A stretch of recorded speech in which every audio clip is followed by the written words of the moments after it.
Dis papy, tu as nommé cette période guerre froide, mais je n'ai pas encore vu de guerre. Malheureusement, il y en a eu beaucoup dans le monde. Tu vois sur cette carte comment les alliances sont réparties en 1955? Si tu veux bien, nous allons analyser les conflits, les tensions qui auraient pu aboutir à une guerre mondiale. Les deux forces militaires, l'OTAN et le pacte de Varsovie, bien que s'armant à l'extrême et restant sur le pied de guerre, s'affrontent rarement directement. Oui, il ne vaut mieux pas qu'elles s'impliquent directement. Elles ont chacune la bombe atomique. Mais dès qu'une tension apparaît dans le monde, elles prennent parti pour chacun des belligérants, les aident et font peser la menace d'une guerre mondiale. Après une tension au sujet de l'Iran, c'est le 23 juin 1948 qu'une première crise importante oppose les USA et l'URSS. Nous venons d'en parler.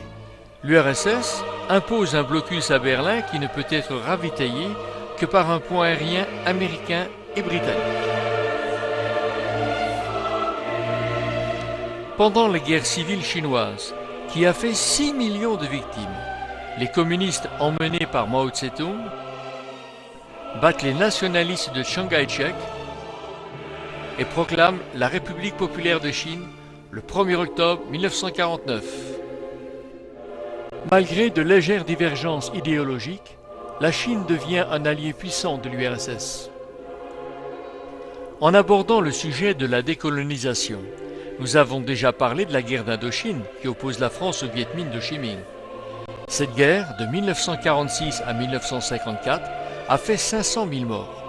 Elle s'inscrit dans la guerre froide, puisque les USA apportent un soutien matériel à la France, alors que la République populaire de Chine aide officieusement le Viet Minh.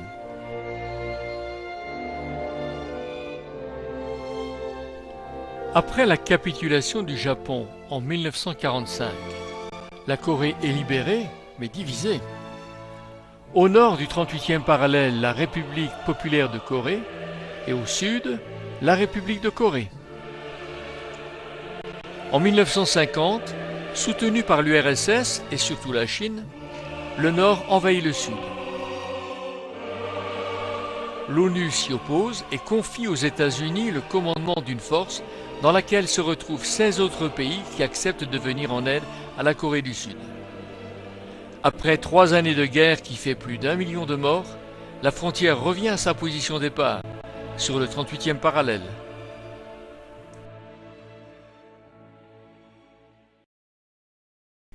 Aux USA, le procès et l'exécution de 2 espions, les époux Rosenberg, est un des événements les plus marquants de la chasse aux sorcières que fait subir McCarthy à tout ce qui ressemble au communisme.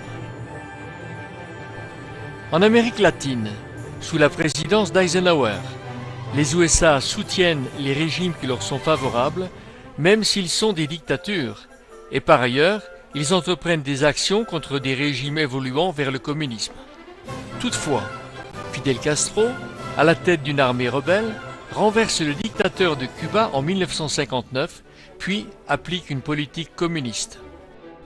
Et papy, tu m'as dit que tu allais me raconter l'histoire de l'Europe avec tes timbres. Et là, nous faisons le tour du monde. Je te comprends, mais il est difficile de parler de la France, de l'Europe, sans évoquer le reste du monde. Maintenant, tout est imbriqué et conduire à une guerre qui peut nous détruire. L'année 1956 est marquée par l'insurrection de Budapest, écrasée par les chars soviétiques. En voici des termes commémoratifs.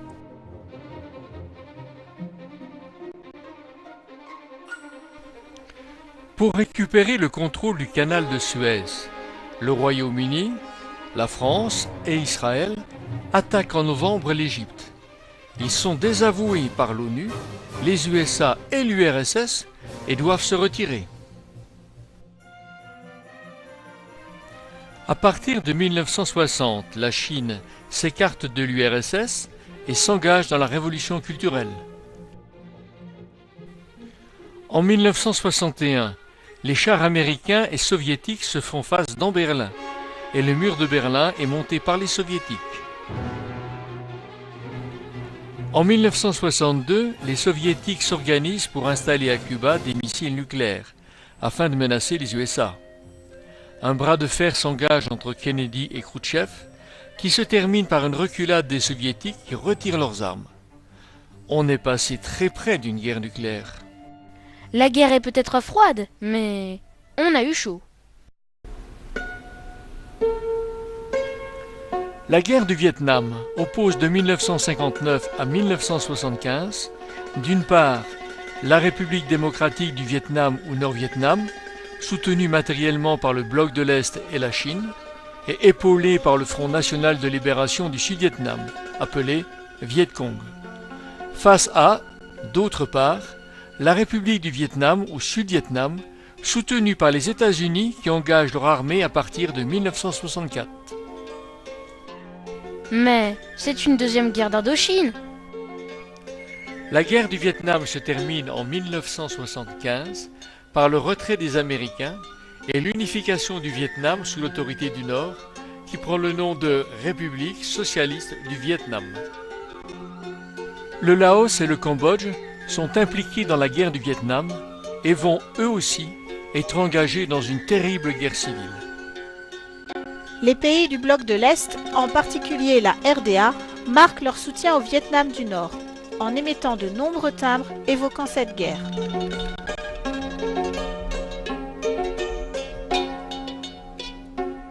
Observe bien ce timbre soviétique, il est très représentatif de la guerre froide. Oui, l'URSS ne se bat pas directement au Vietnam, mais sa main rouge bloque les avions noirs venant de droite, sous la menace des fusées blanches à gauche.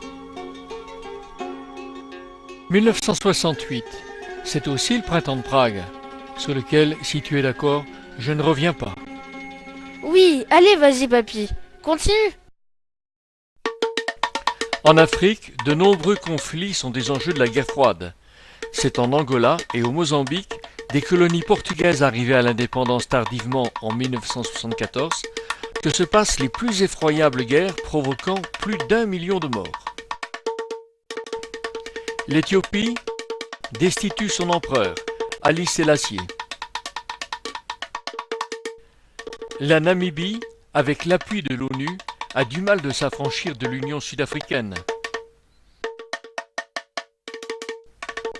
L'ex-Congo belge est aussi l'objet de graves troubles. Les républiques de l'Afrique française sont soumises à des tensions avec le bloc communiste. Certains dirigeants favorables à la France sont destitués et leur république se transforme en république populaire ou démocratique. Papy, tu me parles de république populaire, de république démocratique, de république socialiste. Quelles sont les différences? Ce sont toutes des républiques qui pratiquent le communisme, comme l'URSS. Mais les différences sont subtiles. Je t'expliquerai plus tard. En Amérique du Sud, les gouvernements en place ont souvent l'aval de Washington. Des guérillas qui cherchent à prendre le pouvoir sont soutenus par Moscou, comme au Guatemala, au Nicaragua, en Bolivie, où les guerrieros légendaires Che Guevara trouvent la mort. En 1979, les soviétiques envahissent l'Afghanistan pour renforcer le gouvernement communiste de ce pays. Ils sont confrontés à des islamistes, les Moudjahidines, qui sont formés et équipés par les USA. En 1989, les Russes repartent, mais on reparlera de l'Afghanistan. Ce pays n'est pas prêt de sortir de la guerre. Le déploiement de forces qui coûte extrêmement cher est sans issue. Chacun des pays qui possède l'arme nucléaire ne peut en faire usage sans risquer une contre-attaque qui le détruirait. Les deux puissances étant de force équivalente, la terreur s'équilibre.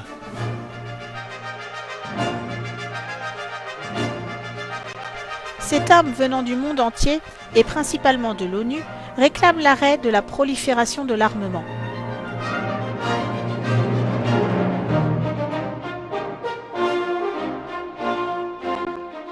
Baptiste, observe cette statue. Un homme tape sur une épée. Oui, pour en faire le socle d'une charrue. C'est une statue offerte en 1959 par l'Union soviétique aux Nations Unies, qui lui associe d'ailleurs cette parole biblique.